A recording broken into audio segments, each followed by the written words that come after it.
Bienvenue à Mon Ciné Balado, épisode spécial Menteuse, en compagnie de Jean-François Breton. Oui, pour les habitués du podcast, mon co-animateur Patrick Marleau brille par son absence.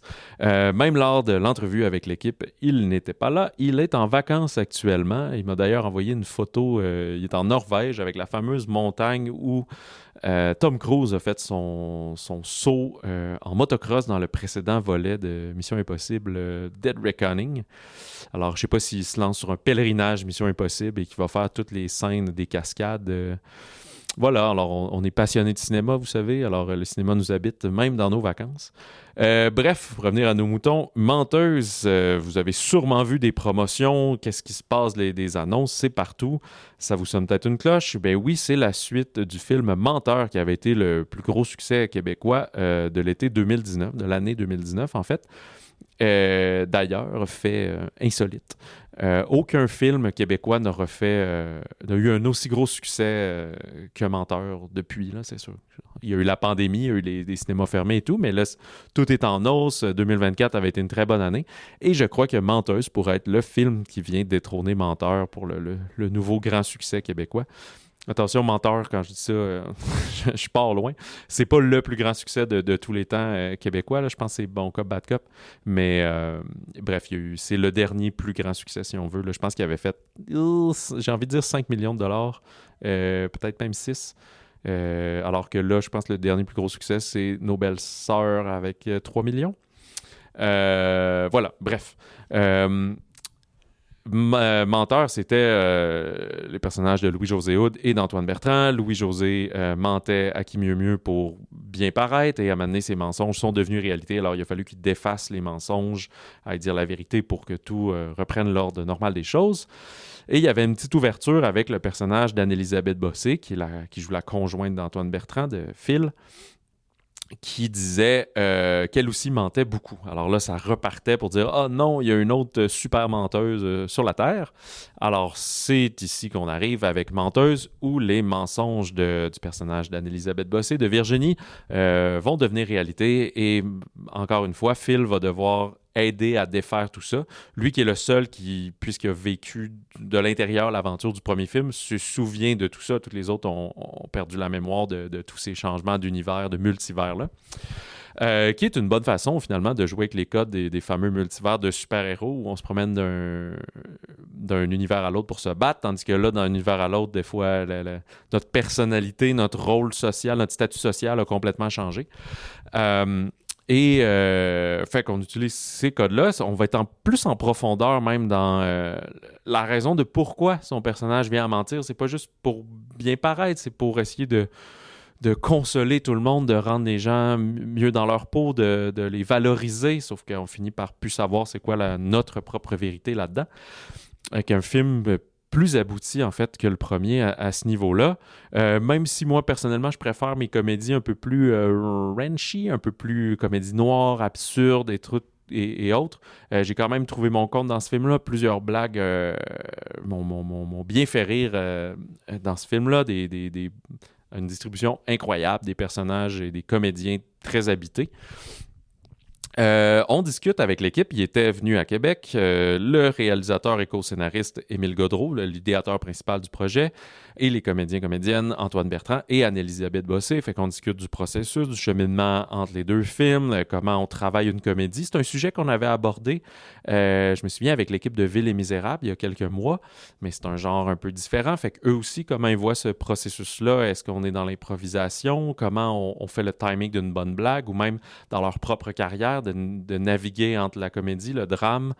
J'aborde aussi parce que Émile a toujours fait des films qui ont eu un gros rayonnement, un gros succès, qui ont même été adaptés dans d'autres pays. Fait que le fait qu'on appelle ça des comédies grand public, est-ce qu'il y a quelque chose d'un peu dénigrant à ce terme-là? Alors, il nous livre ses opinions et même chose pour les comédiens qui, eux, jouent dans des projets parfois plus nichés, parfois plus larges. Qu'est-ce que ça veut dire mainstream un peu? Fait que c'est un plaisir de jaser avec tous ces gens-là. C'est des gens très chaleureux, très généreux de leur temps, de leurs idées, de leurs pensées. Et donc, je recommande chaudement à tous d'aller voir Menteuse, qui prend l'affiche le 9 juillet partout au Québec. Je ne sais pas encore le nombre de copies d'écran, mais ça doit être vraiment à tous les endroits. En plus que c'est l'été, les cinéparcs sont ouverts, les quelques cinéparcs.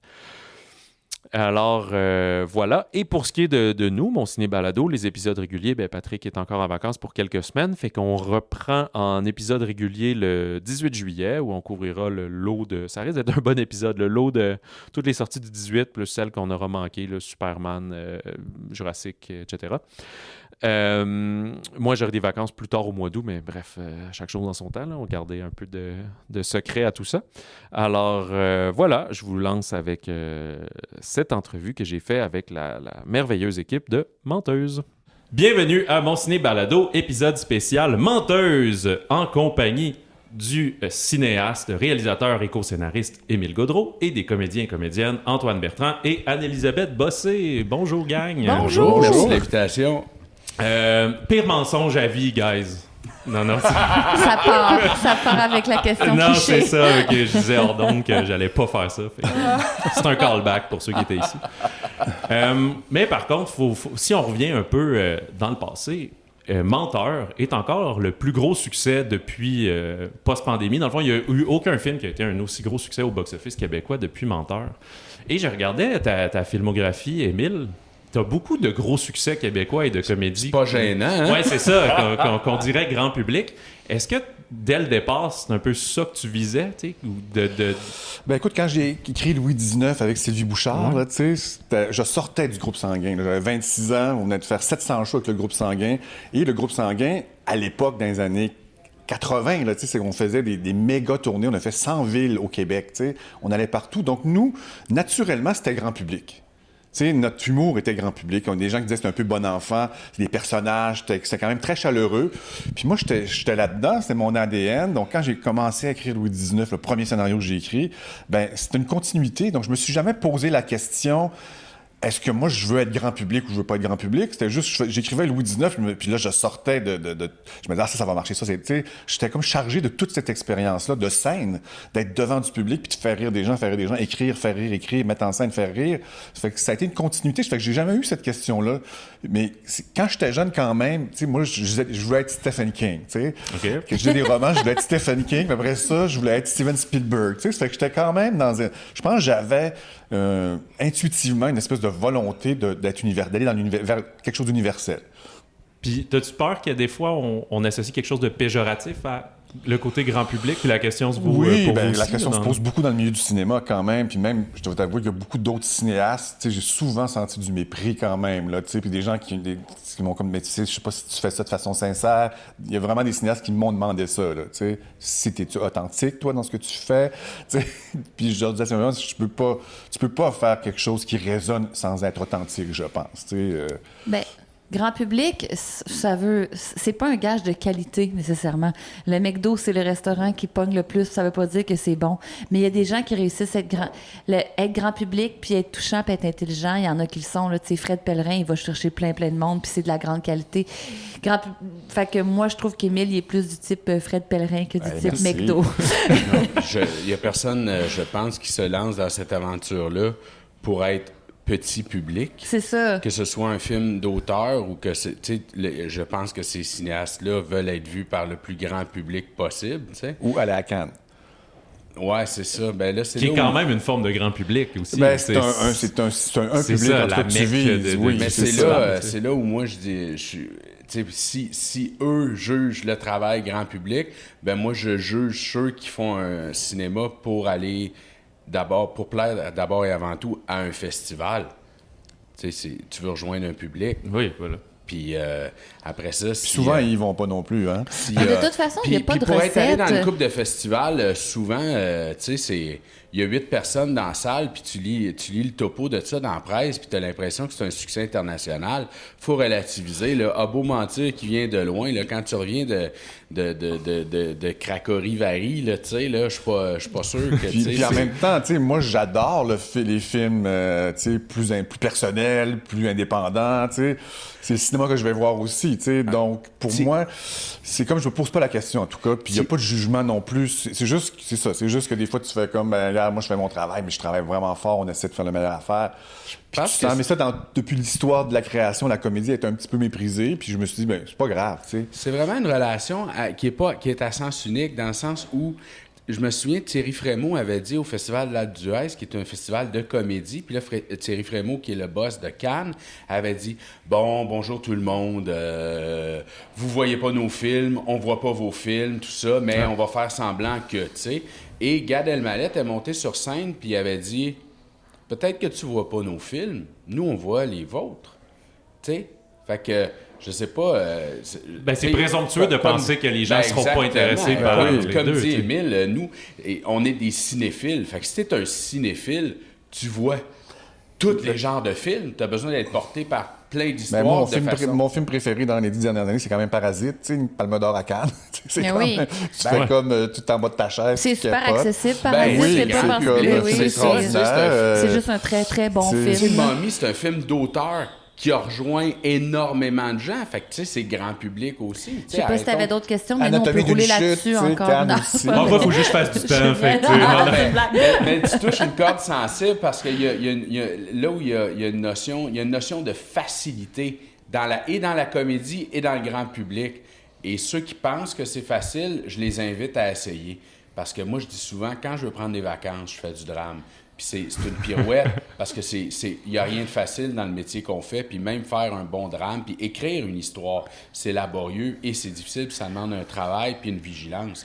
Mais si tu penses que faire de la comédie, c'est facile, je t'invite à l'essayer. Tu sais. C'est super insultant qu'on ait dit que tu fais ça de manière authentique, comme si tu faisais ça de manière artificielle, qu'il y avait une recette à suivre pour être grand public pour avoir un succès. Parce que Tout le monde tu le voulais ferait. Ben, Tout le monde ça voudrait ferait- faire oui, de oui, l'argent c'est puis ça. ferait Mais ça. même moi, tous Faut mes que ça films parte auraient du cœur, fait là. 10 millions de box-office. Mais oui, si c'est j'avais quoi une cette recette. affaire-là? Ça, c'est Mais de c'est mauvaise la- foi parce que tous tes films ont fait 10 millions de box-office. Non, mais c'est ça. C'est vraiment un débat qui n'arrêtera Ouais. pas. Mais tu sais, on a ici Anne-Élisabeth qui a fait autant Plan B, une performance dramatique, mais hallucinante de calibre international.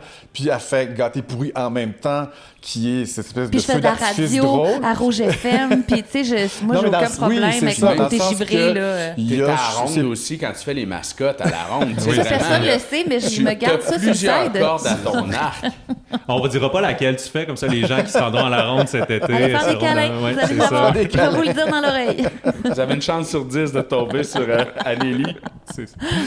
Puis, Antoine aussi, toi, autant avec La Femme cachée, Mademoiselle Bottine, tu navigues dans tous les genres et les... Ben oui, L'humour, le drame. c'est ça qui est le fun de notre travail, c'est que c'est pas routinier. On raconte différents types d'histoires, on joue différents types d'énergie, de personnages. Oui, c'est sûr que c'est ça le bonheur. Puis moi aussi, quand même, j'ai écrit un drame d'horreur, tu sais, qui n'a pas été financé. On n'est pas, tu sais, j'ai écrit un film muet qui était une comédie complètement différente. Là, je travaille sur une comédie dramatique historique. Tu sais, il y a quand même beaucoup de choses qui m'intéressent aussi. Mais là, ça donne quand même que c'est plus facile pour moi de financer un film comme Menteuse aussi. Tu sais, puis j'adore faire ça, là. Mais c'est sûr qu'il y a aussi cette réponse-là de ce qu'on attend des institutions, peut-être, j'ai l'impression, là. Peut-être. D'ailleurs, on viendra à Menteuse, mais depuis quelques années, tu as parti ta compagnie de production, Les Oui. Films du Lac. Est-ce que tu as justement un désir? J'ai vu que ça avait produit les Lignes de fuite, l'excellent Ligne de fuite. Au début, je pensais que c'était juste pour tes projets à toi, mais finalement... Ben, je devais réaliser Ligne de fuite au départ ok. avec Catherine, puis j'ai fait un mini burn-out. Fait que j'ai dit, je peux pas faire ça. Il y a eu la pandémie. Mais j'ai été co-scénariste tout le long de ce projet-là avec Catherine Chabot, puis j'étais effectivement coproducteur avec Denise Robert. Mais oui, pour Est-ce moi, que c'est. tu as un désir de produire des films de complètement d'autres mondes que tu touches Ben, pas au niveau créatif? Oui, il y a des trucs que je développe, que je suis juste conseillé d'une certaine façon. Mais c'est surtout, je te dirais, quand je suis parti de cette compagnie-là, c'est surtout parce qu'il y avait une injustice financière. Simplement que ça n'avait pas de sens, la différence de salaire entre les producteurs puis moi, mettons, qui travaillait comme un fou pendant 2 ans, pendant 4 ans, mais à temps plein. Puis tu dis, OK, mais là, cette personne-là qui est peut-être hyper compétente dans son travail, mais vraiment, mais elle en fait beaucoup plus que moi, tu sais. Puis là, je me suis dit, ben écoute, moi, j'amène le scénario, j'amène le réalisateur, j'ai mes acteurs dans ma famille que j'amène avec moi, tu sais. Je fais la job d'un producteur, là, parce que c'est la moitié de la job d'un producteur, c'est de trouver un projet, puis de artistiquement le créer. Ça fait que ça a été vraiment cette volonté-là. Puis oui, ça me passionne, puis oui, j'aime ça, les créateurs, puis les scénarios, puis essayer de les faire avancer avec eux autres. Mais à la base, c'était de me dire, moi, mes films, je dois qu'ils m'appartiennent un peu. parce que je mets tout de moi là-dedans. Ouais, je comprends. Puis, puis là, tu peux pas non plus te mettre à produire tout le monde. Tu vas refaire un autre mini burn-out. Oui, j'ai découvert quand même en lisant des scénarios, tu sais, quand il faut toujours que tu lis des scénarios là, qui sont des plusieurs versions, j'ai quand même eu un petit respect en disant, c'est vrai que les producteurs, c'est la job en maudit. Lire un scénario, puis le commenter, puis essayer de motiver les scénaristes à continuer à écrire. Tu sais. Ouais. Ils font pas juste acheter une photocopieuse pour réserver des camions, tu sais. Mais quand même, c'est vrai que t'amènes tout à la table. Parce que t'amènes l'histoire, tu sais, puis fait que c'est normal que t'aies ta part du gâteau. C'est ça. Puis tu vois, là, ce film-là, je travaille avec André Dupuis, qui est extraordinaire, que j'adore, en qui j'ai une confiance absolue. Puis j'ai besoin de ça aussi, là. Je ferais pas ça tout seul, moi, tu sais. Je ferais pas m'accompagner tout seul, là, comme ton Louis Morissette peut faire. Je suis pas là-dedans pantoute. Moi, je m'associe à quelqu'un qui a sa boîte, qui a son infrastructure, puis on le fait ensemble. OK. Est-ce que après le succès de Menteur, c'est 2019 l'été, ouais. Est-ce que tu penses à une suite? Il faut qu'on capitalise là-dessus, puis il faut que j'écrive tout de suite? Ben, ça a vraiment été une espèce de concours de circonstances. On avait une fin dans Menteuse qui fonctionnait pas du tout. Donc, on était vraiment coincé avec un problème d'un film qui marchait bien, mais qu'on avait une fin qui tombait en queue de poisson. Puis ça a été vraiment dans cette espèce d'urgence-là. Comment on finit ce film-là?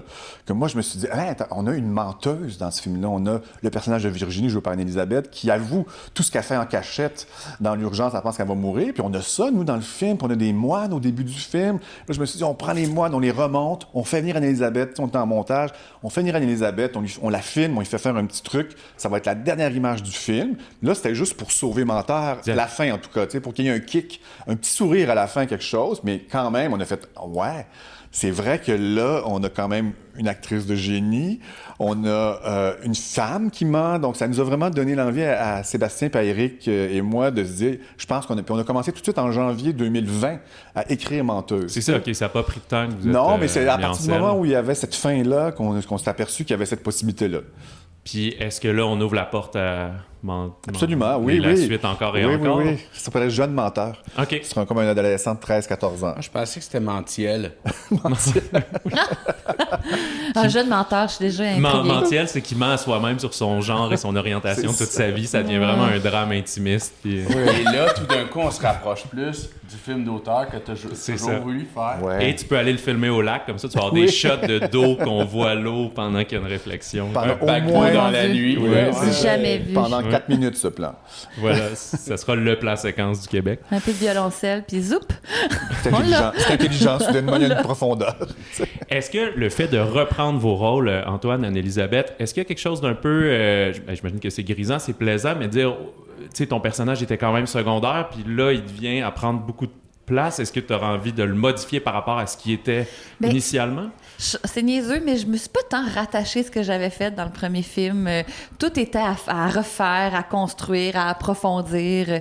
J'ai mis beaucoup de moi, on a beaucoup discuté, puis c'est ça, on l'a tellement creusé que ce que j'avais développé en surface, c'était plus comme la façon qu'elle a de pleurer, là, qui est un peu typique et ridicule. Et on l'a amené à toute sa famille dans Menteuse.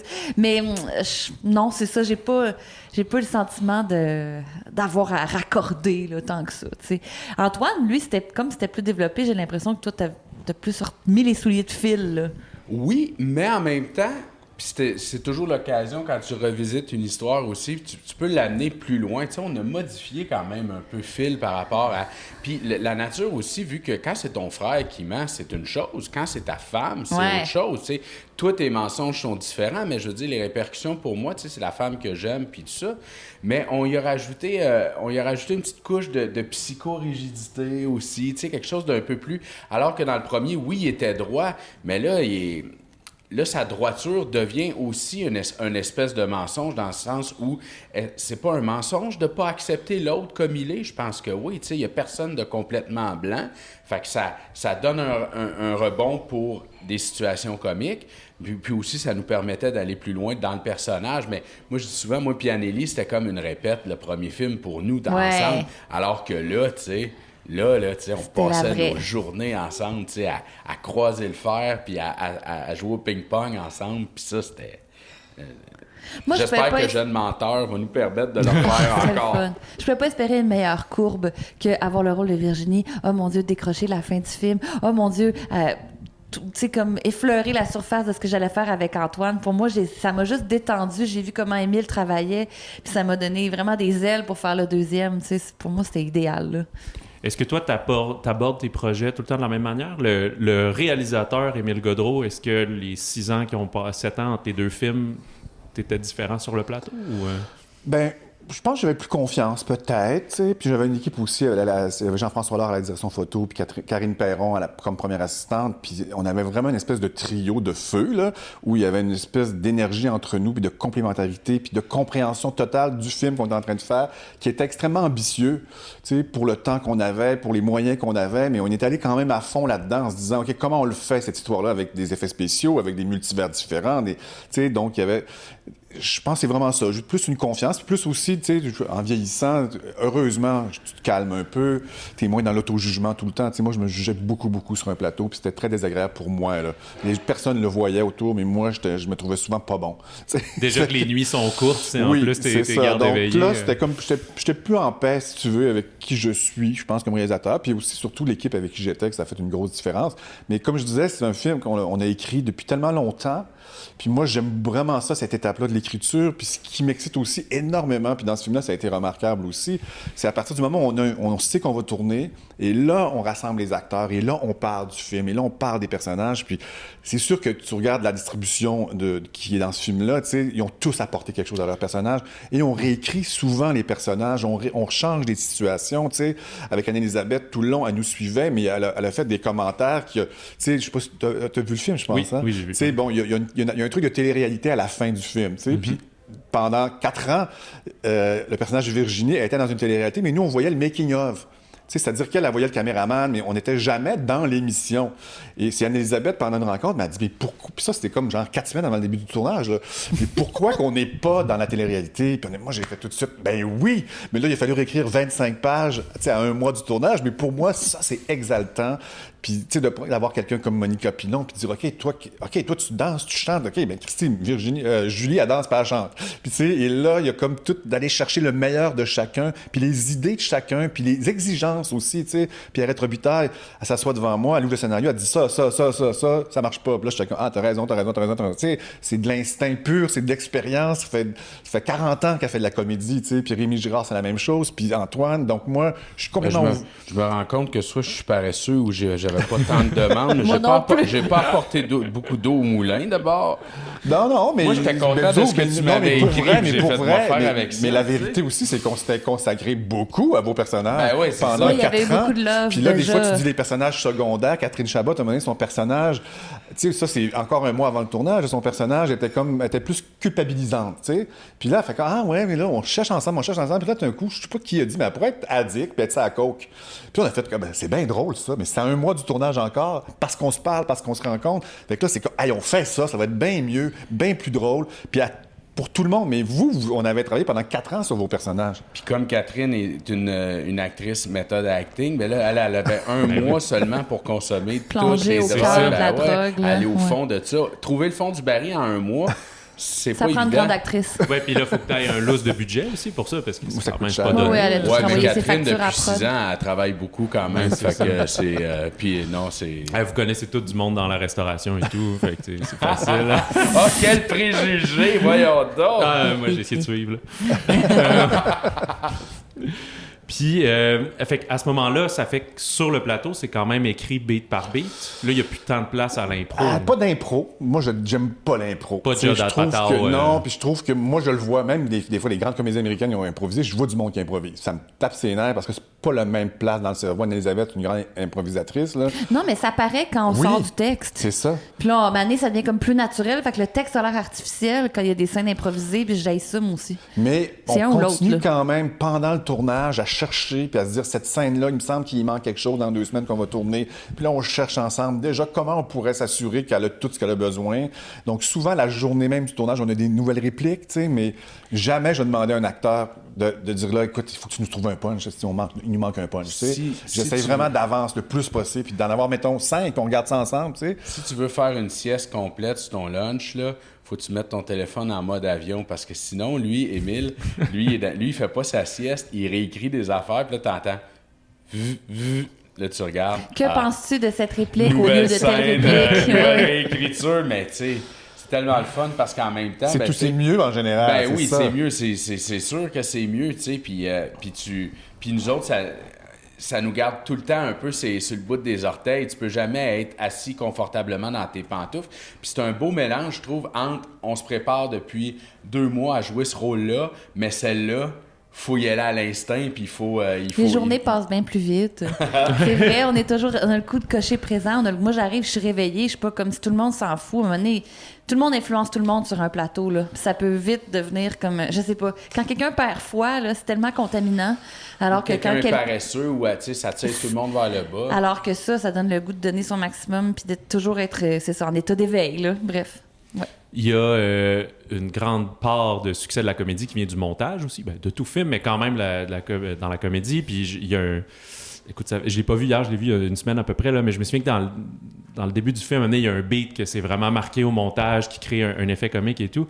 C'est toutes des affaires que tu te dis, j'espère que ça va fonctionner en montage, on tourne, puis ça devrait se Oui, têter, aussi, il y a une anecdote quand même, c'est que Sébastien Ravary nous a écrit soudainement comme 4-5 nouveaux mensonges qu'on n'avait pas dans le film, qui étaient vraiment très, très bons.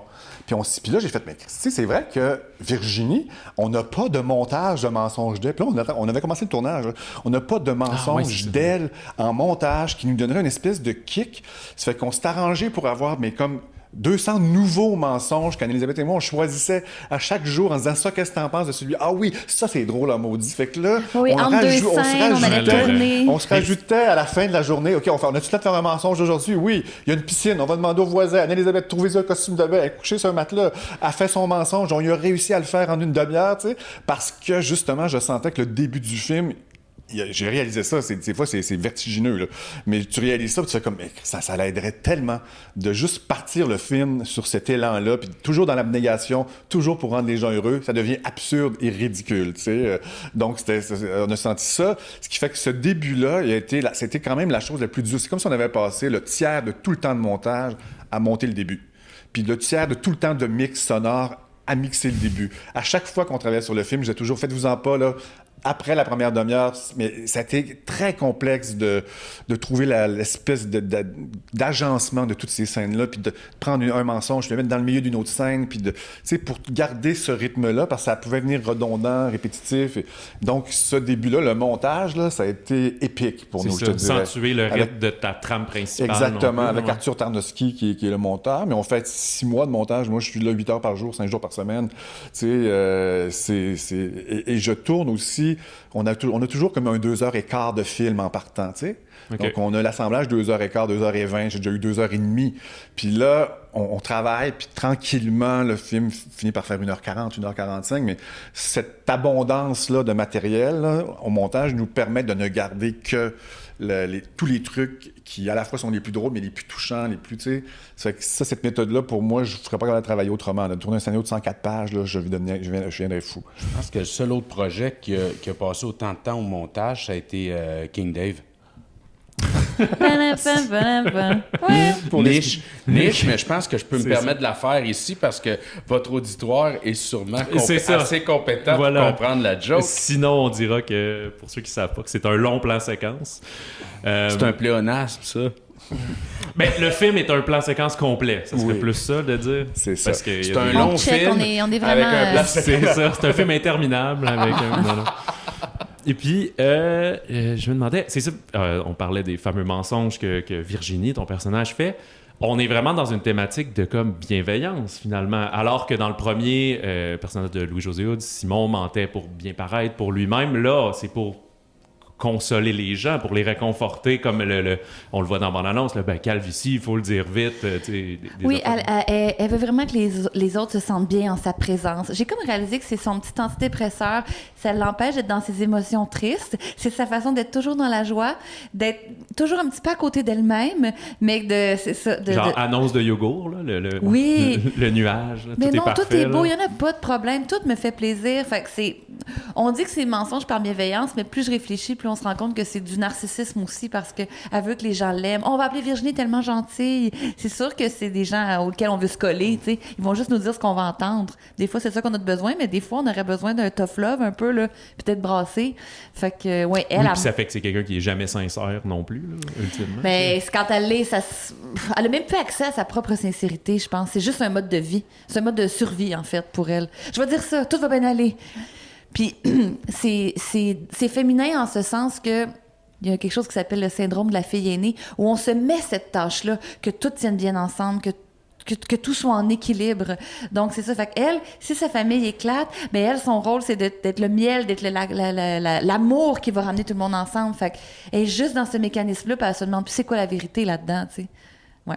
Fait que, ouais, en tout cas, on imagine quand même qu'il va y avoir une fin assez heureuse au film, là, sans spoiler, mais je veux dire, ses épaules doivent redescendre énormément. À l'idée de retrouver son premier mensonge, c'est de reconnecter à qui elle est, puis tout part d'une blessure, puis quelle est la blessure fondamentale qui fait qu'elle s'est construite de cette manière-là, tu sais, puis qu'elle a senti le besoin de faire ça. Mais il y a un vertige associé à ça aussi, à retomber, à redécouvrir sa sincérité quand tu as été si loin puis si longtemps dans quelque chose d'autre. Oui. Mais ouais. en fait, c'est pour ça les scènes avec où Antoine me confronte, c'est comme ça fait va pas là parce que je m'effondre, parce que si c'est juste à ça tient sur un tout petit mur avec une toute petite équerre derrière. Fait que là, si tu défais ça, là, moi, je sais pas où j'atterris, là. Ça fait des années que je me suis séparée de cette affaire-là. Fait que là, où je vais atterrir, je sais pas, tu sais, je vais c'est me inconscient, défaire. tout ça aussi inconscient, Oui. tu sais, cette espèce c'est un mode de survie. Ça fait que le film, c'est ça qui lui arrive aussi. On change de multivers à plein de fois, puis dans chaque multivers, c'est comme si elle avait une clé sur qui elle était, nouvelle, puis là, elle a une nouvelle, puis là, finalement, d'avoir vécu tout ça, ça lui permet à la fin d'être capable de dire qui je suis et pourquoi je suis comme ça. C'est vraiment l'exercice d'une thérapie, là, d'enlever des couches et des couches et des couches pour arriver au fondement. Vraiment. Puis se pardonner aussi pourquoi on est devenu ce qu'on est, tu sais. Puis sans, mon but n'est pas de casser du sucre sur le dos du premier film, mais sens-tu qu'à ce moment-là, dans votre écriture, il est devenu plus profond, Absolument, plus vrai, oui. finalement? Mais le premier film, écoute, c'était comme un high concept, tu sais, un menteur qui ment tellement qu'il voit ses mensonges devenir réalité. C'était ça notre excitation à ce moment-là.